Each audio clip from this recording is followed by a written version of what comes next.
News, जनजागृती साध्यम, हक्काचे लोकमाध्यम। गांधी तीर्थ, निसर्गाच्या सानिध्यात महात्मा गांधींच्या जीवनावरील जगातील पहिले मल्टीमीडिया म्युझियम। आजच भेट द्या गांधी तीर्थ, जैन हिल्स, जळगाव। अधिक माहितीसाठी www.gandhifoundation.net वर विजिट करा।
जळगाव येथे होणाऱ्या शिवचरित्र साहित्य संमेलनासाठी 26 तारखेला विविध दालनांचं उद्घाटन झालं, प्रदर्शनीचं उद्घाटन झालं।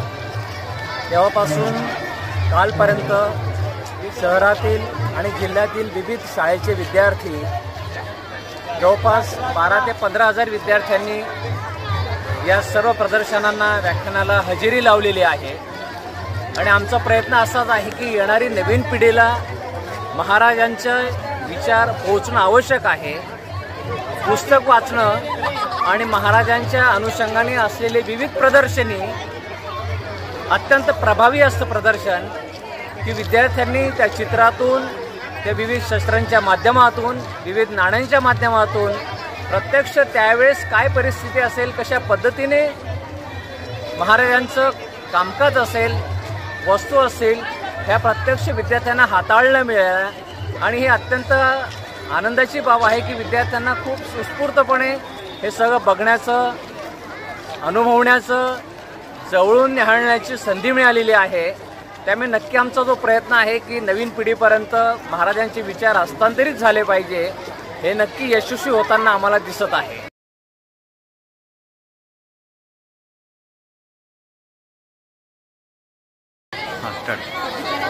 26 जूनपासून अखिल भारतीय शिवचरित्र साहित्य संमेलन आपल्या जळगाव शहरामध्ये नूतन मराठा महाविद्यालयात सुरू झालेलं आहे। आणि त्या साहित्य संमेलनाला अगदी उत्कृष्ट असा प्रतिसाद विद्यार्थी असतील, बाहेरचे लोक असतील, खूप लोकांना प्रतिसाद मिळत आहे। विविध विषयांवरती आपण छत्रपतींवर वेगवेगळ्या व्याख्यानं ठेवली आहेत। त्याचप्रमाणे आपण रात्री शाहिरी, पोवाडे, लोक पावत चाललेली जी कला आहे त्यांचं आपण रात्री सादरीकरण केलेलं आहे। असा हा रात्री 10 ते 11 वाजेपर्यंतचा कार्यक्रम अतिशय निर्विघ्नपणे पार पाडत आहे। आजही बरेचसे दिसतच आहेत आपल्याला, वर्दळ आहे, प्रदर्शनी बघण्यासाठी येतात आहे। इकडे आपल्याकडे चर्चासत्र सुरू आहे। काल परिसंवाद झाले। परिसंवाद म्हणजे की छत्रपतींनी राज्याभिषेक का करून घेतला, त्या राज्याभिषेकाची त्यांना गरज होती का, त्याची उपलब्धी काय असेल आणि त्याचे दूरगामी परिणाम काय, या विषयावरती छान चर्चासत्र झाले। त्याचप्रमाणे मुलाखत घेण्यात आली, प्रश्न उत्तरांचा कार्यक्रम झाला, जेणेकरून विद्यार्थी असतील, श्रोते असतील, की आपण जे विषय निवडलेत, जे जेणेकरून पुढच्या पिढीला आपल्याला कसे हस्तांतरित करायचे, याच्यासाठी आमचा भरपूर आणि पूर्ण प्रयत्न आहे। तो मला असं वाटतं जास्तीत जास्त संख्येने याचा लाभ घ्यावा असं मी सांगू इच्छिते।